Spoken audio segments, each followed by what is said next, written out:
Bueno, ¿cómo están? Buenas tardes.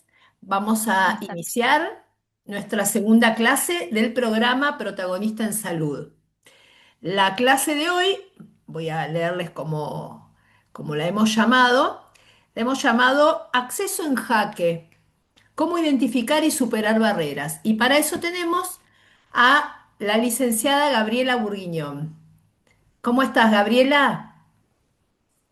Hola Ale, ¿todo bien? ¿Cómo están todas? Un gusto estar acá Bien. con ustedes. María también de San Martín, que también es de la fundación donde quiero estar. Hola María, ¿cómo estás? Hola Ale, hola Gaby, bienvenidas. Muchísimas gracias Gaby por brindarnos esta clase y bienvenidas y muchas gracias a todas las que están acá para participar y juntas aprender aún más. Bueno, Gaby, te dejamos a vos con la audiencia. Dale, que Bueno, buenísimo. Voy a compartir la presentación. Ustedes me estoy dicen si se ve entrando. bien. Perfecto, Gaby. Bueno, buenísimo. Bueno, en principio me presento. Mi nombre es Gabriela Burguiñón. Yo soy licenciada en Ciencia Política. Sé que la clase pasada estuvieron con Alejandra Sánchez Cabezas, que es doctora en ciencia política, así que veníamos diciendo recién que van a tener una panzada de politólogas estas dos clases. Así que vamos a hablar mucho de política en la clase de hoy. Trabajé por muchos años en Fundación Avon, liderando el programa de detección temprana del cáncer de mama, así que mucho de lo que les voy a compartir y de las herramientas que vamos a ver hoy las apliqué en ese programa, así que quizás va a estar un poco todos los ejemplos focalizados en cáncer de mama, pero desde ya yo sé que ustedes tienen un montón de experiencia en acompañamientos a pacientes oncológicos en general, así que desde ya bienvenida a todo aporte que quieran hacer a lo largo de la presentación. Eh, si necesitan interrumpirme, hacerme alguna pregunta, desde ya lo pueden hacer, siéntanse súper libres en eso. Y bueno, igualmente al final dejamos abierto un ratito para que me hagan todas las preguntas que quieran. Así que bueno, si quieren, arrancamos. Como decía Ale, lo que vamos a estar hablando hoy es un poco del acceso y de las herramientas para identificar y definir problemas. ¿Qué vamos a ver? ¿Cuál es la agenda de la charla de hoy? Vamos a ver, en primer lugar, qué son las políticas estatales. Después vamos a ver eh, qué es un plan de incidencia en políticas estatales. Y les voy a dar algunas herramientas para el primer momento, que es el momento diagnóstico, que es este momento donde identificamos los problemas y las barreras. Y después voy a pasar un poco más rápidamente, para que no se haga muy largo, sobre los otros momentos que hay en un plan de incidencia, que son la definición de objetivos, la propuesta, el plan de acción y monitoreo y evaluación. Y después vamos a hacer un repasito de lo que vimos y abrir a preguntas que tengan. Igual desde ya me pueden interrumpir durante toda la presentación. Y me gustaría empezar retomando, si estuvieron en la clase anterior, este gráfico que vieron con Ale, que son las esferas de acción de Habermas. ¿Por qué? Porque la incidencia, como les contó Ale, cuando nosotras hablamos de incidir en política, se puede hacer en distintas esferas de la sociedad. Pero específicamente hoy lo que vamos a hablar es de políticas estatales, porque me imagino que muchas de ustedes al sumarse a este curso, seguramente el objetivo que tienen para muchas de ustedes es poder intervenir en lo que es la toma de decisiones a nivel estatal, ¿no? En lo que es la promulgación de la ley, de una ley, lo que es efectivizar una ley, lo que es poner un tema en agenda para que el Estado preste atención a un tema que quizás no le prestaba atención anteriormente. Así que por eso vamos a hacer foco en las políticas estatales, aunque vamos a ver que en las mismas intervienen todas estas esferas, los poderes económicos siempre intervienen, por ejemplo, la sociedad civil, nosotros intervenimos desde ya, así que si bien todas las esferas se entrecruzan constantemente, vamos a hacer foco específicamente en las políticas estatales que están más que nada en la esfera de la opinión pública y de las instituciones. ¿Qué son las políticas estatales para empezar? Cuando nosotros queremos hacer incidencia en política, ¿qué significa? ¿De qué estamos hablando cuando hablamos de políticas estatales? Sé que en la clase pasada ya vieron la diferenciación entre la política y lo político, que es algo que se entrecruza constantemente, pero cuando hablamos de la política, estamos hablando de una toma de posición del Estado frente a una cuestión socialmente problematizada. Esto que parece un choclazo es básicamente cuando algún problema, un problema que es considerado social, pasa a ser una cuestión que pasa a ser un problema para todos, por decirlo de algún modo, y que se instala en la agenda. Y la sociedad demanda que el Estado haga algo con ese tema. Les voy a dar un ejemplo muy claro. Por ejemplo, la violencia de género, y específicamente una de sus dimensiones, que es la violencia doméstica. Por mucho tiempo, eso que era una problemática se consideraba un problema del ámbito privado, de la familia, ¿no? Como si, no sé, escuchábamos, y capaz no hace tantos años, que un marido le pegaba a su mujer, decíamos, bueno, es un problema de pareja, es un problema de ellos. Los feminismos y los movimientos del colectivo LGBT lucharon mucho para que ese problema, que era una problemática considerada privada, se vuelva una cuestión socialmente problematizada. Que la sociedad lo reconozca como un problema que nos atañe a todos y que lo reconozca como un problema que el Estado tiene que tomar posición. Los feminismos decían en ese momento, el Estado no se puede quedar en la puerta de la casa cuando estamos hablando de violencia doméstica. Eso es cuando una problemática pasa a ser una cuestión socialmente problematizada y entra en lo que se llama la agenda pública. Es decir, que al menos hay un cierto consenso de que ese problema es un problema social y no de índole privado. Y cuando el Estado decide tomar posición al respecto, es que entra a la agenda política. ¿Por qué hago este repaso? Porque dependiendo qué tipo de incidencia quieran hacer ustedes, quizás lo que tengan que hacer primero sea posicionar ese problema en la agenda. Quizás si nosotras pensamos, como les decía, yo vengo trabajando cáncer de mama, todas sabemos que cáncer de mama se habla bastante, que viene octubre y todo se tiñe de rosa. En general es un tema que está instalado. Pero capaz si hablamos de otro tipo de enfermedades o de algunos temas puntuales que hacen a los derechos de los pacientes, eso no tiene tanto consenso y quizás la sociedad no lo considera un problema, una cuestión socialmente problematizada justamente y lo ve como algo de índole privado o algo de un grupo particular, etcétera. Así que muchas veces hacer incidencia es trabajar en este primer momento, que es que el problema que yo identifiqué y que considero que es un problema público, que la sociedad y el Estado tienen que tomar posición al respecto, entre a la agenda pública y eventualmente a la agenda política. ¿Esto se entendió? ¿Vamos bien por ahora? Cualquier cosa me interrumpen. Bueno, teniendo Sí, Gaby, esto, perfecto, perfecto, perfecto. gracias. Teniendo en cuenta esto, contarles que las políticas estatales tienen como en la teoría, cuando a nosotros nos enseñan cómo se construyen las políticas estatales, tienen un ciclo que en la teoría está así de ordenadito. Lo primero es que definimos un problema y lo instalamos en la agenda, ¿sí? Que tiene que entrar en la agenda política y que el Estado diga, ok, yo me quiero ocupar de esto, esto es un problema que es social y yo voy a tomar una posición al respecto. Ahí se empiezan a construir diferentes alternativas para resolver ese problema.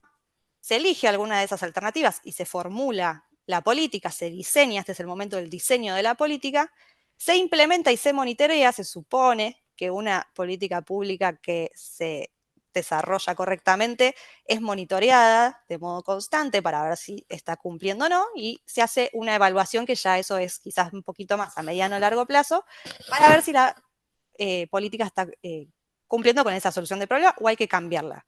Y generalmente el ciclo se considera que vuelve a entrar porque trabajamos en un contexto social que es muy cambiante, así que en general la evaluación siempre implica una reformulación. Esto igual es en la teoría.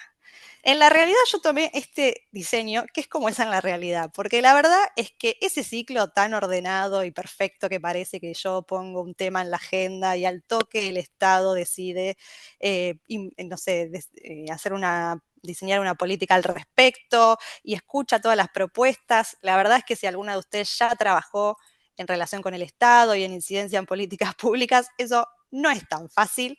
¿Por qué? Porque estamos en un contexto donde hay un montón de actores que tienen intereses contrapuestos donde hay un montón de procesos burocráticos, donde hay un montón de cuestiones que se dan dentro del ciclo de las políticas estatales que hace que sea muy complejo incidir en políticas públicas, ¿no? No es tan lineal que, bueno, yo consigo algún, no sé, reunirme con alguna representante del Estado y al toque no es tan fácil. Y seguramente si ustedes ya trabajaron en políticas estatales, lo saben. E incluso cuando logramos que haya un posicionamiento del Estado, cuando logramos que se lleve adelante alguna propuesta, después a veces que esa propuesta se diseña, no sé, se establece una ley, como por ejemplo la ley de derecho del paciente, y quizás después lo que falla es la implementación, o lo que falla es la evaluación, no hay mecanismos para evaluarla o para monitorearla y saber si se está cumpliendo. Así que también nuestra incidencia puede ser, no necesariamente una política integral en todo su ciclo, sino que nosotros también podemos definir que nuestra incidencia se dé en algo en particular, como la evaluación de una política particular o la implementación de una política particular. Por ejemplo, la clase pasada hablábamos de la ley de derecho del paciente y cómo quizás una forma de actuar es concientizar a la población sobre esa ley y no necesariamente trabajar en, no sé, crear una ley nueva. Así que muchas veces la incidencia, conocer este ciclo de las políticas estatales, sí nos sirve para entender que hay distintos momentos de este posicionamiento del Estado y que nosotros podemos elegir en dónde posicionarnos. Muchas veces va a ser empezar, porque si el Estado no tomó una posición al respecto del problema que yo quiero tratar, tengo que ponerlo en la agenda, ese es mi foco principal. Pero quizás si es una política que ya está diseñada y que lo que está fallando es la implementación o la evaluación o alguno de los otros puntos, ya estamos en otro momento de la política estatal. Y es por eso, por esto que tiene tantos momentos la política estatal y que es tan compleja, con tantos actores que intervienen, con tantas, con tantos temas burocráticos en el medio también, que es que se recomienda siempre planificar. Y existen lo que se llaman los planes de incidencia en políticas públicas, que es un poco lo que les traigo hoy, pero les traje una frase que un amigo mío decía mucho, que es que entre lo ideal y lo real está lo posible. Y es que yo les voy a compartir un poco acá un montón de herramientas que yo sé que en la urgencia que tenemos las organizaciones de resolver problemas van a aparecer un montón. Van a decirme en qué momento, Gaby, me siento yo a hacer un análisis FODA, por ejemplo. Así que tranquis, vamos a ver algunas herramientas y yo les voy a tirar algunos tips de cómo pueden hacerlo un poco más sencillo o qué es lo que quizás es importante esa herramienta para que quizás la utilicen, pero de un modo más acotado y sin necesariamente hacerse una mega O investigación. rústico, Gaby, o rústico. O rústico, totalmente. Es solamente tener algunas herramientas para ordenar un poco esto que nosotras queremos hacer, de incidir en cómo trabaja el Estado en este lío que vimos recién de flechitas y de intereses y de actores y demás. Todo plan de incidencia en políticas estatales tiene más o menos estos pasos, pueden ver alguno más, a veces el monitoreo está separado, pero bueno, más o menos son estos, que es el diagnóstico, que es el primer momento, que es cuando nosotros definimos sobre sobre qué problema queremos trabajar y pensamos si nuestra organización está preparada para trabajar en la incidencia de ese problema. La definición de objetivos, la propuesta, el armado del plan de trabajo en base a esa propuesta y después distintos elementos para monitorar y evaluar cómo va avanzando ese plan de trabajo. Nosotras, en principio, para esta primera clase voy a hacer mucho foco en la primera parte, que es el diagnóstico, que es donde está la identificación y definición de los problemas, pero les voy a contar un poquito del resto para que no se queden con la pata medio trunca. Y al final les dejo mi mail, así si alguna se queda con alguna duda también me puede escribir. Bien, ¿por qué hay que definir los problemas? ¿No? Como que nosotras quizás acá, si ustedes trabajan ya hace muchos años en salud, me imagino, dice, bueno, pero es obvio que las personas no acceden de igual manera a la salud, es obvio que el sistema de salud no funciona bien en muchos de sus aspectos, pero el tema de definir así los problemas es que son enormes y realmente son imposibles de transformar cuando son tan grandes y tan inabarcables. Por eso cuando nosotros trabajamos en este primer paso del diagnóstico, de identificar y definir los problemas, es ese problema gigante que tenemos, buscar lo más acotado posible una causa, una consecuencia que estamos viendo y que queremos transformar, para así que nuestra incidencia sea concreta en algo concreto y podamos hacer una transformación real. Esto no significa perder la integralidad del problema, que ahora lo vamos a ver, sino poder tener un poco más claro ese contexto y de ese problema que queremos transformar. Porque si lo vemos en modos generales nos va a resultar en algún momento inabarcable y no vamos a lograr transformar. Es por eso que en este primer momento, que es el momento de diagnóstico, es el momento donde nosotras lo que vamos a hacer es investigar lo más posible sobre ese problema sobre el que queremos abordar, relevar datos, información, identificar causas. Tenemos que conocer más a fondo, lo más a fondo que podamos, eso que queremos transformar.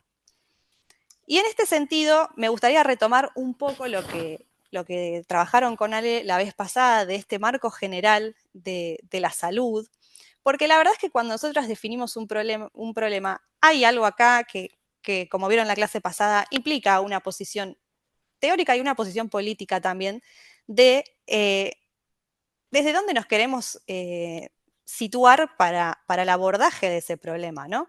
Nosotros podemos pensar, por ejemplo, si estamos hablando específicamente de salud, en una mirada más acotada, que sea simplemente el tratamiento sobre una enfermedad, o podemos pensarlo de un modo más amplio, pensando en estas condiciones que hacen a que una persona se enferme, que hacen a que una persona pueda acceder a un tratamiento de un modo más fácil que otra, que hace que ciertas personas accedan más tarde, que hace que algunas no accedan directamente.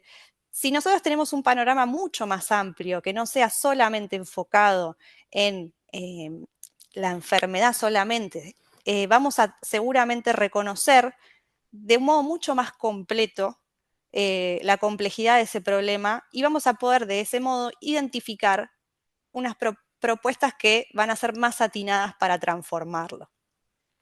Así que por eso me parece que está buenísimo esto que les marcó Ale, de pensar el marco de las problemáticas de salud de este modo más general, que no es solo hacer foco en la enfermedad, sino en todas las condiciones previas que hacen que haya distintas situaciones por las cuales las personas se enferman y acceden de modo desigual a la salud. Y en este sentido, me parece que está buenísimo. Yo traigo algunas herramientas teóricas políticas que me representan, pero obviamente también pueden investigar otras opciones, pero siempre promovemos el reconocer la salud como un bien público, no como un bien de mercado, como un bien que está disponible para todas las personas independientemente de su capacidad de pago y sin exclusión alguna. Reconocer la salud como un derecho, que todas las personas somos sujetos de derecho por el simple hecho de ser personas y la salud es un derecho de todas las personas y el Estado es su principal garante. Podemos hacer convenios con el Estado, puede estar el sistema privado como alternativa, pero el Estado siempre es el último garante de los derechos. Y después, algo que esto sé que ya lo vieron con Ale, pero algo que me gustaría sumarles, que usábamos mucho, bueno, que trabajamos mucho desde Fundación Avon y que yo trabajo mucho particularmente en los distintos trabajos en los que estoy, es una herramienta que uso mucho, que es el enfoque de géneros interseccional, que es un posicionamiento también teórico-político que surge de los feminismos y que los invita a pensar la diversidad de ejes sociales que entrecruzan a una persona y que establecen que las personas tengamos posiciones sociales específicas. ¿Qué quiere decir esto? Que capaz parece muy complejo. Las personas estamos atravesadas por diversas condiciones sociales, nuestra edad, nuestro género, si somos una persona que tiene algún tipo de discapacidad, la clase social a la que pertenecemos. Todo eso implica diversas situaciones que pueden significar un acceso desigual a ciertos derechos. Por ejemplo, si nosotros pensamos en la salud, lo cierto es que no va a ser igual el acceso a la salud para una persona, por ejemplo, que una mujer que tiene hijos y que es de clase baja, que para un hombre que es soltero, por ejemplo, y que tiene un trabajo en relación de dependencia. No va a ser lo mismo para una persona que quizás forma parte de una comunidad originaria, de una comunidad indígena, que capaz tiene otra cosmovisión sobre la salud. No va a ser lo mismo para una persona con discapacidad. No va a ser lo mismo si es una persona de clase social baja, no es lo mismo si es hombre o si es mujer, porque tienen otro tipo de tareas. Hay un montón de situaciones sociales que nos atraviesan y que hacen que el acceso a la salud sea muy diverso dependiendo de la intersección de estas categorías sociales.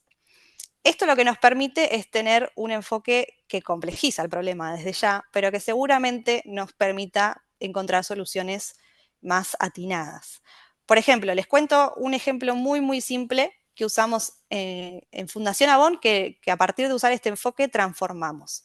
Todas nuestras campañas de concientización en relación al cáncer de mama estaban muy focalizadas en te hiciste la mamografía, hiciste tus chequeos anuales, hacete tu mamografía, que está perfecto, pero que nos pusimos a pensar que apela mucho a la responsabilidad individual. Y cuando pensamos en la situación de las mujeres y en la situación de su acceso a la salud, lo cierto es que nos encontramos que aunque hay un montón de barreras específicas que tienen que ver con barreras sociales, estructurales, culturales, que hacen que las mujeres muchas veces no vayan a hacerse su mamografía. A veces es falta de información, a veces es falta de gana, pero muchas veces hay un montón de otros factores. Por ejemplo, la falta de tiempo. Nosotras vimos mucho que las mujeres están recontra al día con los controles médicos de sus hijos, pero no se hacen los propios. ¿Por qué? Porque ponen justamente por delante el cuidado de los demás, las tareas del hogar, entonces hacen su trabajo, terminan su trabajo, van a cocinar, limpiar, a llevar a los chicos al pediatra, por ejemplo, y nunca se dejan tiempo para hacerse su propia mamografía. O también mujeres que, no sé, por su trabajo no se van a hacer la mamografía porque capaz cobran por día de trabajo y dicen, no, si yo me voy a hacer el estudio pierdo el día de trabajo. Pensando, por ejemplo, en alguien que tiene que ir a un hospital a hacerse el estudio que capaz tiene demora.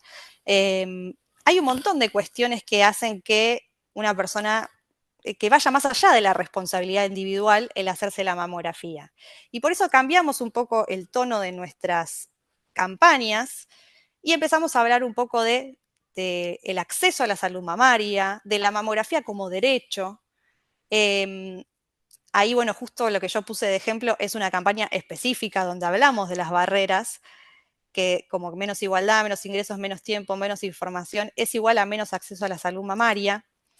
Esto como para que vean un ejemplo de cómo el enfoque interseccional muchas veces nos hace, incluso en algo sencillo, como puede ser una campaña de concientización, bueno, sencillo, no sé si sencillo, pero digo algo que quizás que hacemos más cotidianamente, nos permite cambiar el discurso y quizás llegar de un modo más empático a las diversidades de personas. No está mal igual siempre decir, hacete tu mamografía, desde ya no es una crítica hacia eso, sino que es un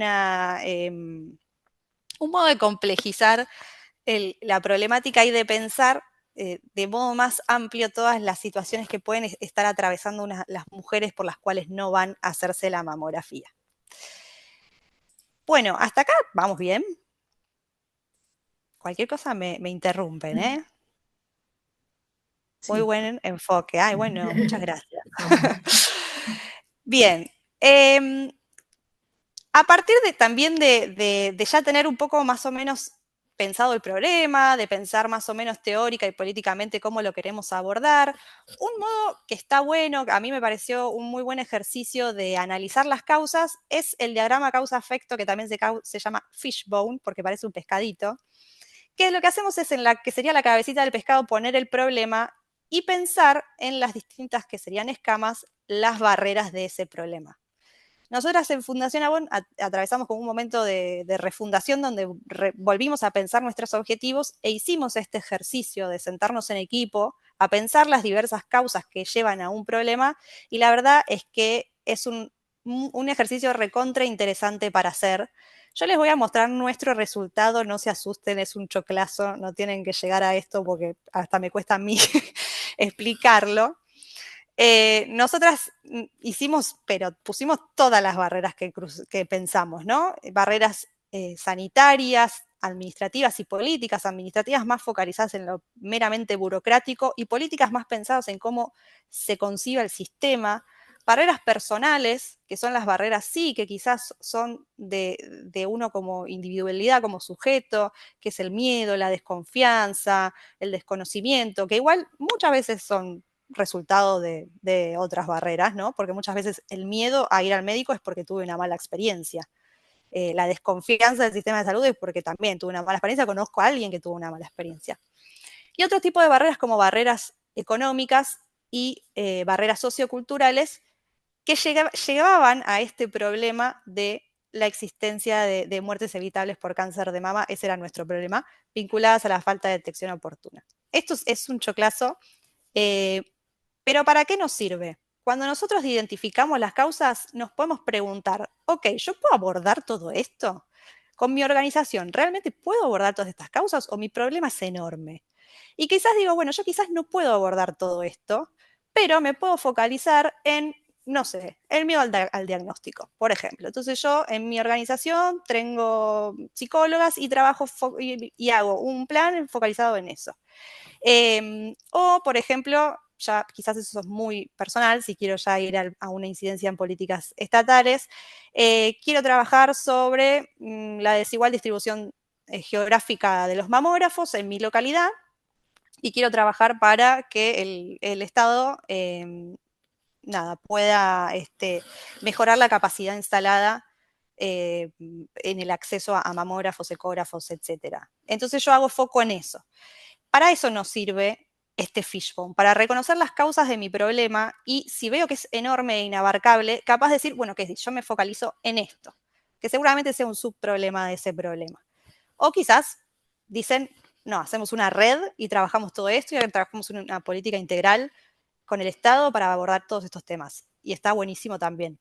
Pero está buenísimo conocer y dimensionar todas las causas que llevan a ese problema y a partir de ahí pensar si quiero abordarlo en su totalidad o quiero abordar una partecita.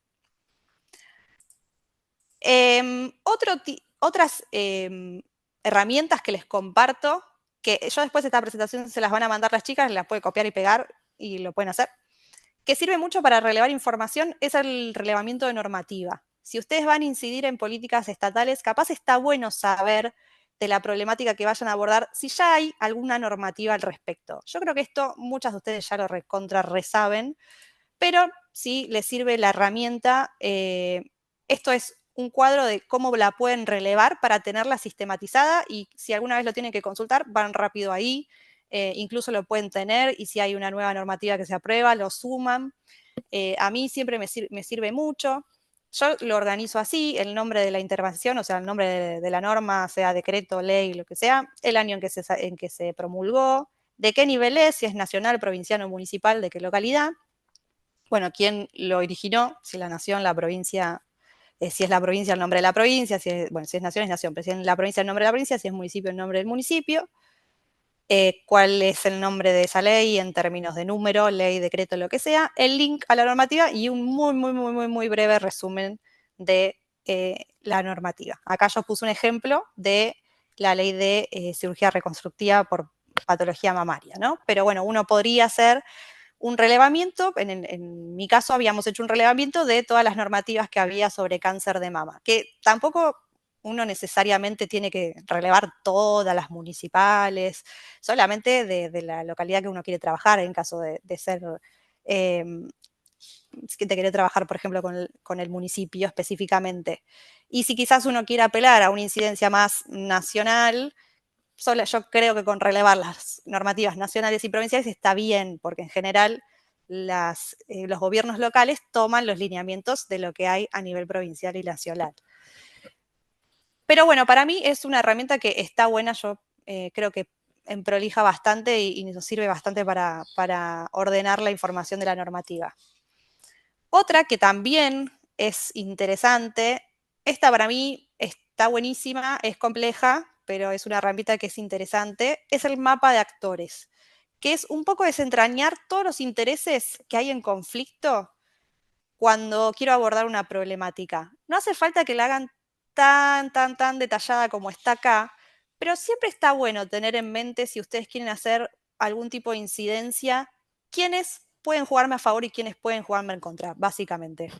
Decir, bueno, ok, ¿a quién puedo tener de aliado? Si yo trabajo en una localidad específica y quiero hacer algún tipo de programa con el municipio va a tener, como les dije, vieron esa maraña que implica una política pública, va a tener que enfrentar diversos intereses para que le aprueben esa política, para implementarla, etcétera. Entonces, está bueno tener más o menos reconocidos, bueno, quién me puede ser mi aliado y quién me puede jugar en contra para ver qué estrategia tengo con ese que me juega en contra. Quizás no hace falta que tengan, esto tiene, bueno, de qué nivel es, si es regional, nacional, local, cuál es el nombre del actor, cuáles son sus intereses, qué recursos tiene, capaz tiene recursos financieros, capaz tiene recursos de reputación y el nivel de poder, si es alto, medio o bajo. Quizás no hace falta tanto detalle. A mí me parece que sí sirve poner cuál es el actor y aunque sea el nivel de poder, para así ustedes tener más o menos en mente, ok, yo cuando trabaje esto voy a tener todos estos actores que van a querer intervenir y bueno, a este le tengo que prestar atención porque tiene poder alto, o sea, me puede frenar lo que quiero hacer. Este quizás tiene poder bajo y no me molesta tanto. O al contrario, este tiene un repoder, una reinfluencia en mi localidad y sé que le interesa, así que lo voy a ir a buscar para que sea mi aliado. Así que el mapa de actores para mí sirve mucho para ir preparado sobre con quiénes me puedo encontrar. Como les decía, no hace falta que sea tan detallado, capaz con simplemente tener los nombres y un poquito pensar cada una el nivel de poder, creo que puede servir. Bien, esa es como la primera parte de la definición de los problemas. Entonces sería tener un problema que conozcamos sus causas, que pueden usar para eso el diagrama causa-efecto, que sepamos los actores que intervienen, que para eso pueden ser el mapa de actores, que sepamos la normativa que hay disponible hasta el momento en relación al problema, que puede ser nula, si lo que tenemos que hacer es, en primer lugar, instalarlo en la agenda, y que relevemos información más allá de estas tres herramientas. Relevar información sobre el problema siempre está muy bueno para después pensar posibles propuestas de soluciones. Así que el primer momento es ese, conocer al máximo mi problema para decir, bueno, ok, yo voy a intervenir específicamente en esto. Pero a su vez está bueno que en este primer momento hagan un diagnóstico organizacional de decir, bueno, ok, de este problema que yo estoy planteando, ¿estoy preparada como organización para abordarlo? Ahí siempre en general para los diagnósticos organizacionales se propone el análisis FODA, donde uno establece fortalezas, debilidades, oportunidades y amenazas. También, si no tienen tiempo de hacer un análisis FODA, no es problema o no lo quieren hacer tan complejo. Sí pueden hacer una reunión de equipo y hacerse las preguntas guía, ¿no? Como pensar, bueno, ok, yo quiero trabajar en, no sé, mejorar la capacidad instalada o de los mamógrafos de mi localidad con el Estado. Bueno, tengo experiencia en el tema, tengo los recursos humanos para trabajar esa temática. A nivel, por ejemplo, a nivel político, ¿hay una ventana para que charle eso con el Estado o me va a cortar? ¿Tengo legitimidad en la sociedad, en mi localidad, para hablar de este tema o nadie me conoce y primero tengo que hacerme conocido? Estas preguntas guías nos permiten reconocer un poco en qué estado está nuestra organización para abordar ese problema y quizás decir, bueno, quizás no estoy preparado todavía, pero puedo empezar por otros pasos. Quizás no estoy preparado, pero me puedo aliar con otra persona para hacerlo, o quizás sí, tengo todo esto a mi favor para arrancar este proceso. Seguramente ustedes ya más o menos saben qué pueden abordar y qué no, pero a veces uno se propone cosas nuevas y que está buenísimo, así que no está más reunirse, pensar, e incluso a veces el reunirse a pensar es como decir, mirá todo lo que logramos, ahora podemos pensar algo más. Bueno, esto es un poco la parte del diagnóstico. ¿Hasta acá alguna pregunta? Hoy justo está hablando de eso por el hospital de mi localidad. Estoy viendo ahí los comentarios. Qué bueno, genial. Bueno, para ya ir cerrando como la tercera parte, quería traerles como muy rápidamente los otros momentos que hacen al plan de incidencia en políticas públicas, que es la parte de los objetivos, la propuesta, el plan de trabajo y el monitoreo y evaluación. El diagnóstico para mí es súper importante en un plan de incidencia porque si nosotros hacemos un mal diagnóstico de la realidad, todo lo demás después probablemente cuando evaluemos al final la política quizás no transformemos mucho. Por eso quizás les traje un montón de herramientas para el momento diagnóstico y para poder conocer a fondo mi problema y así poder pensar propuestas lo más adecuadas y transformadoras posibles. Siguiendo estos pasos, lo que sigue, una vez que ya tenemos el diagnóstico hecho, el problema que queremos abordar definido, es plantearnos los objetivos. El objetivo general es básicamente la respuesta a la pregunta, ¿qué significa que ese problema esté resuelto? Para mí significa esto, no sé, que, no sé, si estoy diciendo cualquier cosa, ¿no? Pero si hoy en día el 20% de la población de mi localidad en edad de riesgo se hace la mamografía, yo quiero que ese número suba al 80. Entonces, mi meta es esa. Y puede ser una meta difícil de cumplir, no pasa nada. Lo importante es que sea como el horizonte, ¿no? Ese horizonte hacia el cual yo camino. Idealmente está bueno que el objetivo sea medible, porque si nosotros le ponemos un número, podemos saber qué tan cerca estamos. No siempre es necesario, o sea, si hablan con gente que trabaja este tema, siempre te va a decir que sea medible. Yo a veces considero que en lo social es difícil medir, pero idealmente está bueno si le pueden poner un número para tener un objetivo hacia el cual llegar. Y después están los objetivos específicos, que son los pasos concretos para llegar a ese objetivo general y que también está bueno, ahí sí, capaz en los objetivos específicos, que sea medible, porque ustedes pueden después monitorear el avance. Por ejemplo, mi objetivo específico para el general es instalar 2 mamógrafos nuevos.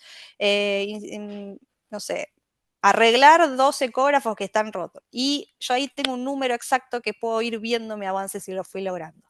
Llegar a tantas mujeres. Estoy tirando por tirar, pero está bueno tener objetivos concretos y medibles para ver si estamos avanzando. Y después viene el momento de la propuesta, que quizás es lo más difícil de todo, para mí, de todo proyecto, el pensar las soluciones a un problema. Yo acá les traigo algunas de las herramientas que pueden usar para pensar propuestas. La primera es recontraconocida, que es el brainstorming, pero siempre de juntarnos con nuestros equipos a pensar ideas y anotar todas las ideas que tengamos, no importa, de ahí siempre surgen un montón de propuestas que están buenas. Y ahí yo siempre sugiero que trabajen en equipo, o sea, hagan estas reuniones con todo el equipo posible que puedan de la organización. Me imagino que acá habrá presentes organizaciones grandes, organizaciones chicas, pero en general los equipos siempre en su mayoría son voluntarios. Pero está buenísimo si se pueden dar un rato para pensar en conjunto. Cuanto más mentes piensen y más personas que conozcan la problemática, mejor.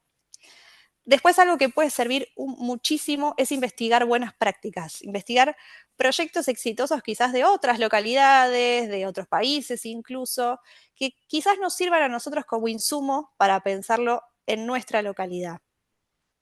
A veces no nos sirve porque los contextos son muy diferentes, pero puede ser que nos inspire a pensar otra cosa o que algo que nosotros pensamos veamos que ya fue aplicado en otro lugar y podamos ver si sirvió o no.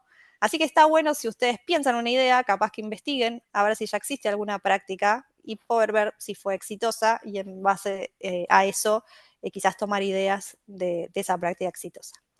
Y después si hay varias ideas y no saben muy bien cuál elegir, pueden establecer criterios para evaluar cuál de esas ideas es más adecuada. Bueno, mi objetivo es, no sé, en cantidad o en calidad, por ejemplo, eso puede ser un criterio. Bueno, si yo quiero llegar a más personas, voy a buscar algo más masivo, o quiero llegar a un número más reducido de personas, pero con una propuesta más integral, por ejemplo. También los criterios seguramente muchas veces va a ser el financiamiento, para saber si yo puedo cubrir eso que quiero hacer o no, si yo estoy trabajando con el Estado lo va a poder hacer o no.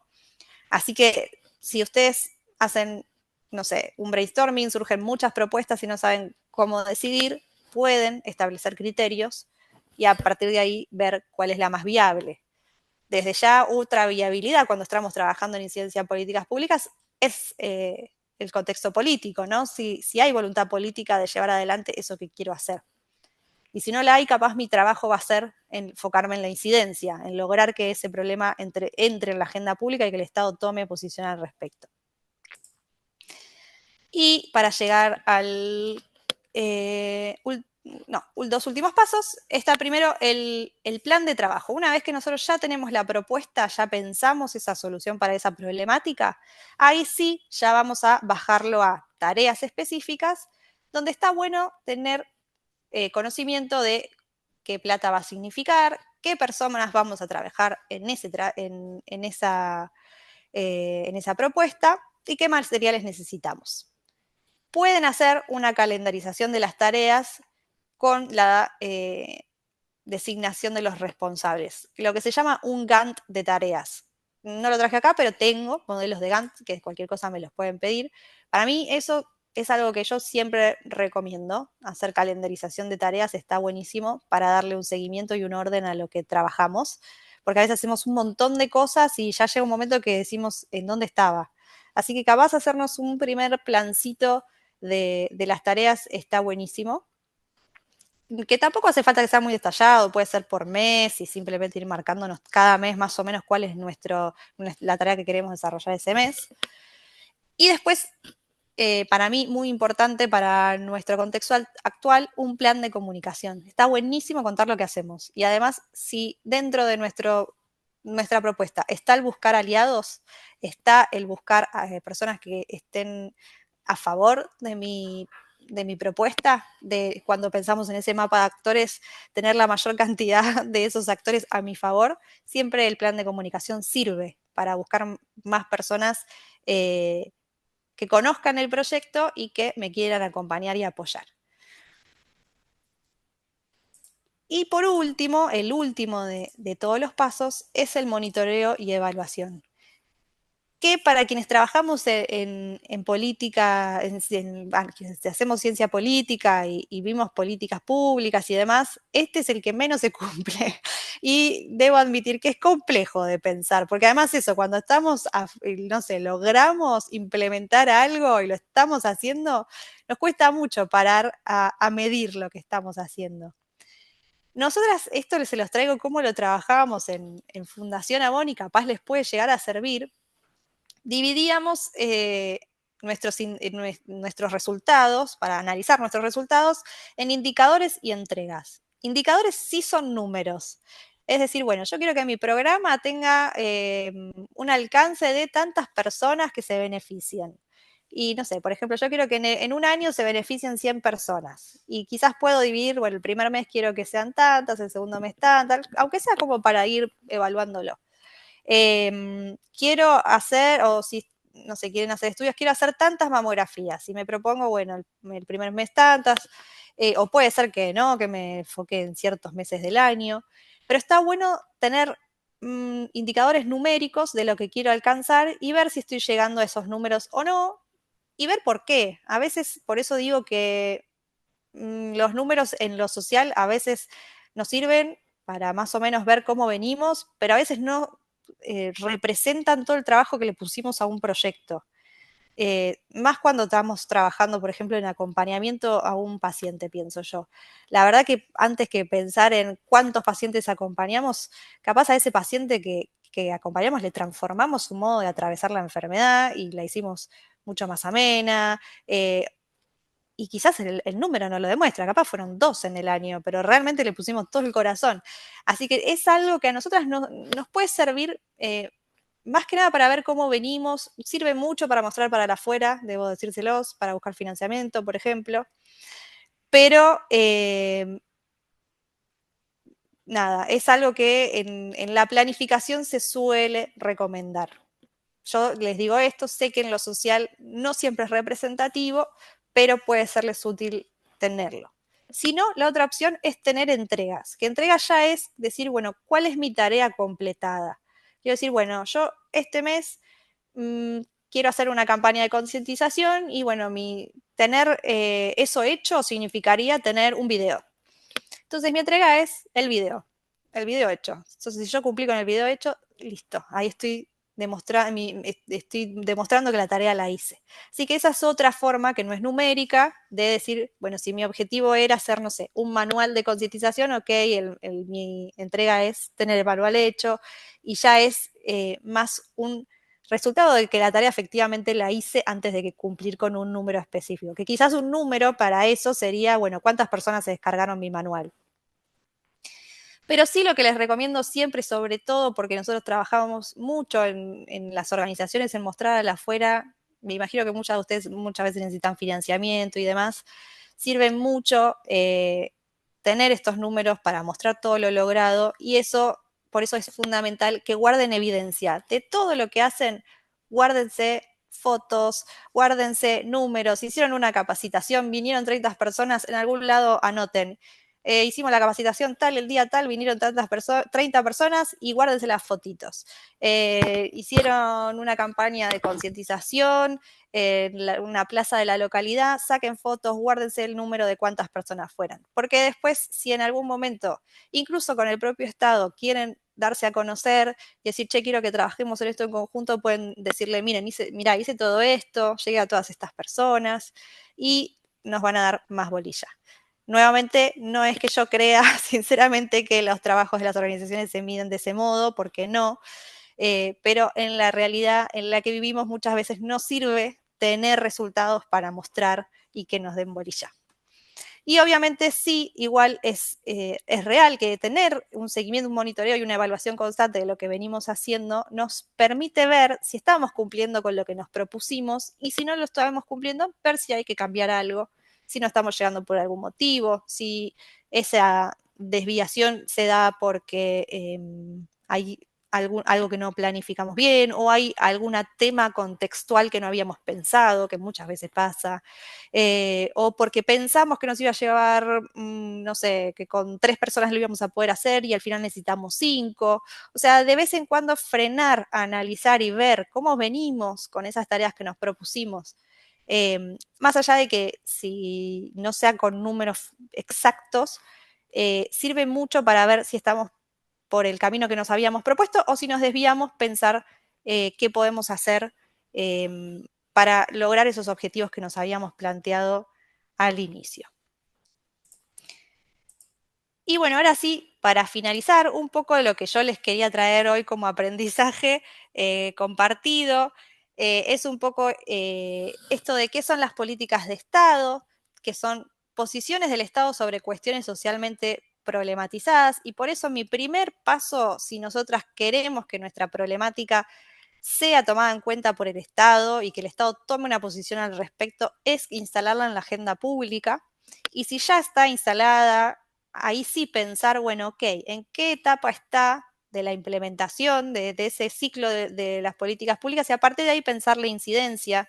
Muchas veces trabajamos sobre temas que capaz ya hay una ley, ya hay un programa, ya hay un plan que lo aborda y que quizás si lo leemos está buenísimo. Muchas veces nos pasa que hay un montón de leyes y proyectos y programas de nuestro Estado que son excelentes, pero que lo que está fallando es la implementación, por ejemplo. Quizás nuestro foco tiene que estar en eso.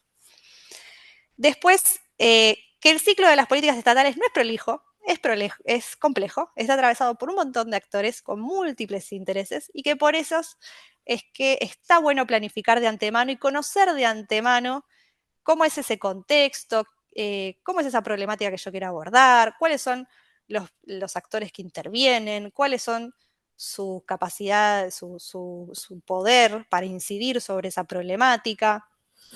Tener una posición clara, política y teórica de qué significa para mí que ese problema esté resuelto.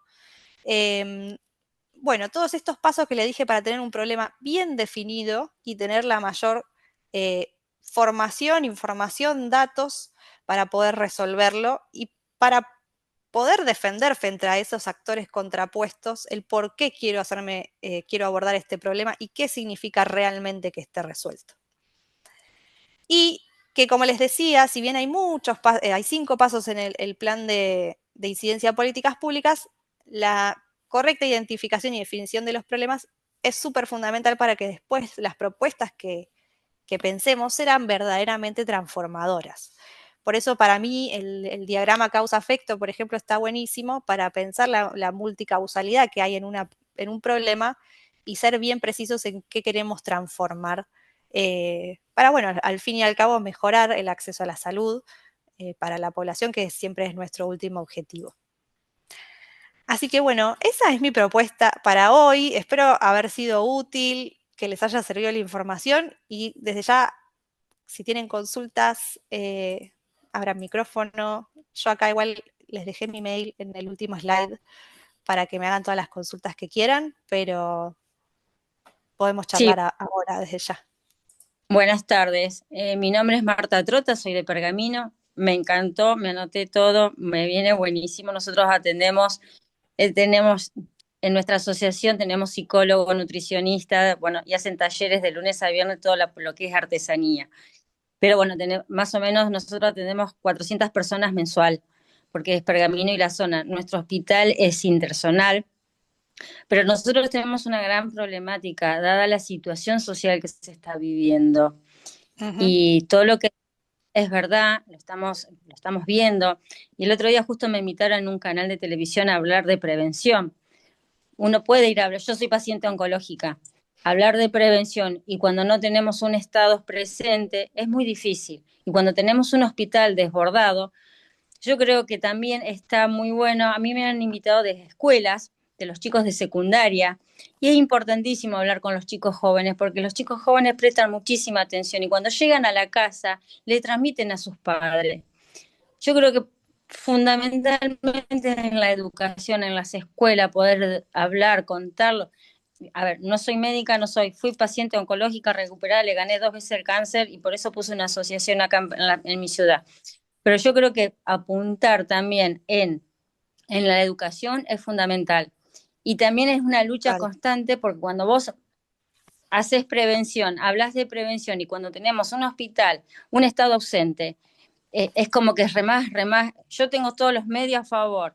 Los que vos decías de los políticas y puedo ir a hablar con el intendente, se me abren las puertas en todos lados y lo que vos decías de las prensas y eso es fundamental, la comunicación. Yo me fui anotando todos los tips que fuiste dando porque es fundamental para que nuestra asociación continúe pero yo veo mucho, tenemos un caso de una chica de 38 años con un cáncer de mama, triple negativo, que fue abandonada totalmente por el sistema, con una carga social muy grande. Entonces, golpeas puertas, y a eso todo un contexto económico. Es muy difícil hoy la situación. Hoy me comuniqué con la provincia me está bajando frazada y comida para la gente, mis compañeros oncológicos. Total. Es lo que se está viviendo. Entonces, más allá, uno lucha de hablar de prevención, buenísimo. Yo creo que para mí es pensamiento en voz alta, es en la educación. Si no tienen educación, porque yo he ido a me han invitado de escuela y yo te puedo asegurar que los chicos de último año de la secundaria, la atención que prestan y cuando llegan a la casa le cuentan a la mamá, a la vecina y así. Y en octubre, cuando se hizo acá, yo propuse que lo hicieran de noche. Entonces el mamógrafo acá en Pergamino se hizo durante las 24 horas y fue buenísimo porque muchas mujeres que trabajaban salían de trabajar y se iban a hacer la mamografía. Pero ¿sabes lo que me costó poder llegar a eso? Y este año no sé si lo voy a poder lograr, porque también vivimos en un contexto que este año también las elecciones están todas a ver quién figura en una lista. Es terrible el trabajo que hay que hacer y hoy preocupa realmente toda la situación económica porque hoy tengo compañeros que se acuestan, están en quimio y no tienen para comer. Sí, está buenísimo tu aporte. En primer lugar, esto que decís de la importancia del contexto, ¿no? Porque muchas veces si nosotros queremos hacer incidencia en políticas públicas, lo primero que necesitamos es la voluntad del Estado. Entonces, si hoy queremos decir, bueno, vamos a salir a trabajar con el Ministerio de Salud Nacional por una ley de no sé, acceso a tratamientos oncológicos, estoy diciendo cualquier cosa, y va a ser dificilísimo. Ahí no. Pero sí está buenísimo trabajar con la sociedad civil, que es una de las esferas que vimos donde se puede hacer incidencia. Hoy hicimos foco en lo estatal, pero es una forma de hacer incidencia, para que vuelvo para ahí. Se puede trabajar con la sociedad civil para volver a instalar, que parece que a veces uno tiene ciertas cuestiones que están saldadas, pero no, el hecho de que la salud es un derecho y que no es una cuestión de mercado. Así que me parece buenísimo si quizás en un contexto donde no vemos que desde el Estado, desde la agenda política podamos trabajar ciertos temas, pensemos en las otras esferas y pensemos, por ejemplo, en las escuelas, en las empresas, en otros modos de trabajar, para que eso que nosotros pensamos que ya estaba en la agenda y que estaba súper saldado, vuelva a estar ahí. Porque muchas veces, nada, pareciera que, yo al menos, no sé, lo estuve hablando mucho con amigas en el último tiempo en relación a, no sé si vieron que hubo un crecimiento enorme de las enfermedades de transmisión sexual. Y es porque hay como medio una moda de no usar preservativo. Hay muy pocos pibes, justo la otra vez vi una encuesta, que efectivamente se cuidan de modo correcto usando preservativo. Y vos decís, uy, yo personalmente pensaba que ya habíamos llegado a un umbral de concientización donde no puede ser que otra vez volvamos a hablar de la importancia de usar preservativo. Bueno, esa es nuestra realidad social que es tan cambiante, esta maraña que vimos, que es la realidad social de tantos intereses contrapuestos y muchas veces nuestra incidencia es volver a trabajar, en volver a posicionar ciertos temas, en este caso que la salud es un derecho, que todas las personas tenemos derecho a acceder a tratamientos porque existen leyes que así lo establecen. Así que no me parece un mal abordaje para trabajar en este contexto. Yo pensaba en esto de no cejar en el intento, ¿no? Seguir y seguir con esa idea que uno tiene. Y también en esto de que vos decías de tomarse el tiempo, de conocer, informarse, conocer el terreno, a dónde queremos incidir, planificar, tener datos. Vamos a tener una clase con la importancia de los datos y también, cosa que nos pasa y a todos, ¿no? Pero en las organizaciones, esto de poder diferenciar lo urgente de lo importante, ¿no? Como para poder focalizar. Totalmente. Y ahí incluso pueden decir, bueno, seguramente tienen un montón de cuestiones urgentes para trabajar. Quizás es decir, bueno, yo me guardo estas horitas por semana, no sé, 2 horas de reunión de equipo, pienso, para ver un poco dónde estamos y qué queremos, si tenemos algún tipo de plan de incidencia, hacia dónde queremos ir. O si tenemos la intención de incidir, ya sea en políticas estatales o en alguna de las otras esferas de acción de la sociedad, eh, capaz de darnos 2 horitas por semana para sentarnos a pensar ideas. Y bueno, y después sí, todo el resto de la semana hacer dedicarnos a eso que seguramente un montón de urgencias que hay que resolver. Pero yo creo que es una buena, nosotras lo hicimos al principio, yo decía, ¿en qué momento de la semana voy a hacer esto? Y la verdad es que cuando nos dimos ese momento y frenamos y repensamos, estuvo buenísimo. Salieron un montón de cosas muy buenas y nos permitió incluso mejorar mucho de lo que ya veníamos haciendo.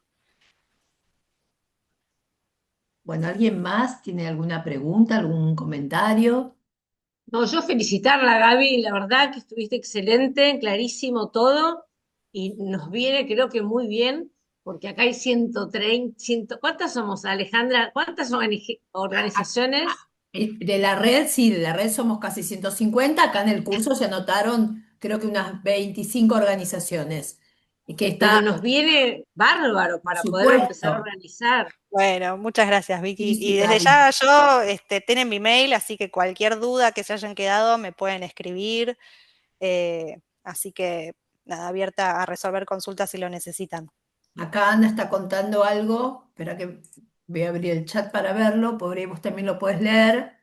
Dice Ana Sí, de Salta, como política pública gestioné por medio del gobernador de Salta, a Municipalidad del Consejo Deliberante y presidente del transporte Saeta, los pasajes gratuitos para pacientes oncológicos adultos en el transporte público de pasajeros de la capital salteña para que el paciente oncológico con más vulnerabilidad económica puede acceder al transporte gratuito similar a la ley de oncopediatría. Excelente, excelente, Ana. Buenísimo. Sí, eso es Excelente. un gran ejemplo de usar la herramienta de la interseccionalidad, porque quizás uno se queda en, pero Totalmente. yo acá tengo el tratamiento. Ah, bueno, pero ¿cómo llegan las personas a ese lugar? Está buenísimo que eso como ejemplo. Sí, también lo importante es saber que, por ejemplo, las organizaciones tenemos dos vademecum, lo que es lo que es medicación.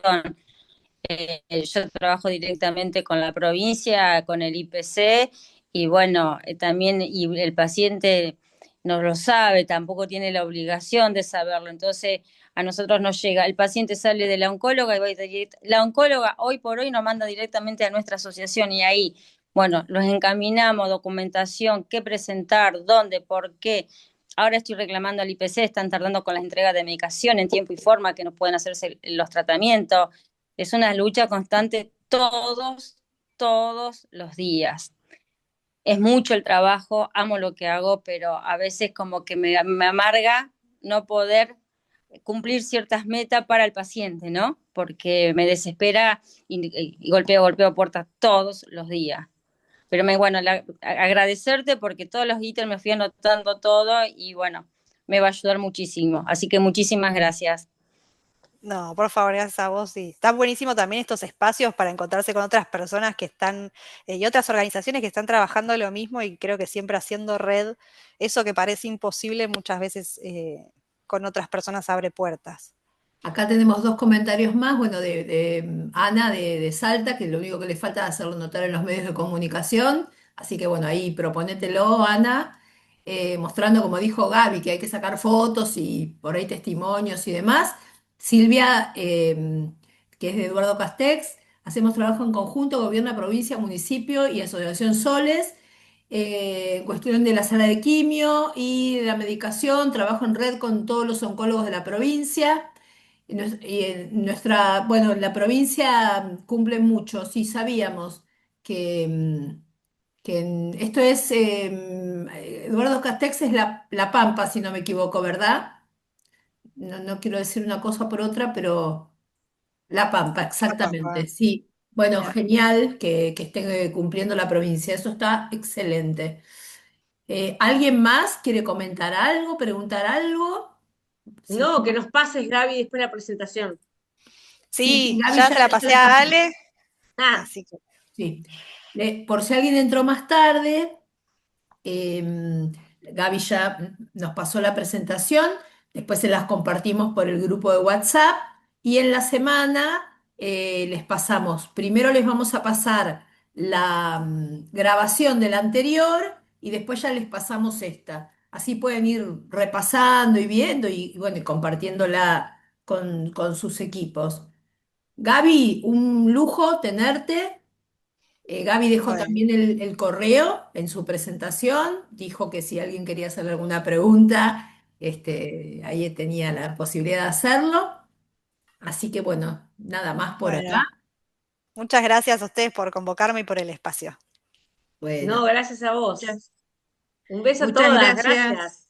bueno, saludos Chao. Gracias, excelente. a todas las presentes, pues son todas mujeres, eso creo, ¿no? Yo la verdad que quería agregar para agradecer, la verdad que lo que ustedes hacen para nosotros es muy importante y la importancia es real del mapeo y me quedé con esa filmina del ciclo de políticas estatales que está todo con esos bucles tan grandes y es a veces lo que nos pasa cuando gestionamos, pero siempre quedarnos con esto, ¿no? De que uno gestiona y cuando dijo esto de cuando por ahí no hay números, pero hay una persona, un paciente que agradece, yo creo que ahí está lo que nos reconforta y lo que nos da fuerza para seguir trabajando, así que muchísimas gracias por estos espacios.